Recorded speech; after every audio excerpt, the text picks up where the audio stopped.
Konservatisme mener, at mennesket er født med forskellige evner. Den naturlige ulighed medfører et naturligt hierarki, hvori der vil opstå en elite. Denne elite skal naturligt tage hånd om samfundet, og derfor er det åbenlyst, at folketingspolitikerne i stigende grad er akademikere. Konservatismen opfatter ulighed som en naturlig del af samfundet, ligesom liberalismen. Alle mennesker er dog født med forskellige evner, hvilket skaber en naturlig ulighed.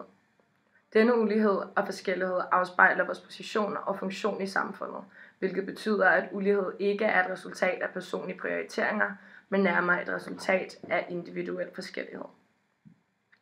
Konservatismen argumenterer for en stat, som sikrer samfundets værdier og traditioner, og som samtidig beskytter det enkelte individ, som per definition er svagt og ufornuftigt. Målet er ikke at svække det offentlige frem for de private, da det offentlige skal passe på de svage, men omvendt skal man også kunne tage ansvar for sig selv.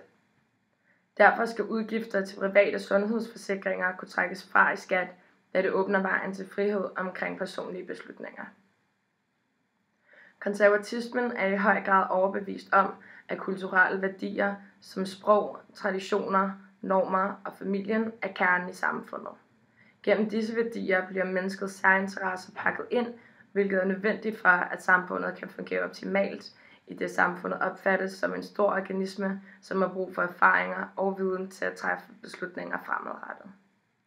Konservatismen anser en politisk og social elite som nødvendig i samfundet for at bevare sammenhænget. Dog skal forandringer altid gennemføres med omtanke, der intet berettiger til et snuptag og ændre på det, som tidligere slægter har opbygget.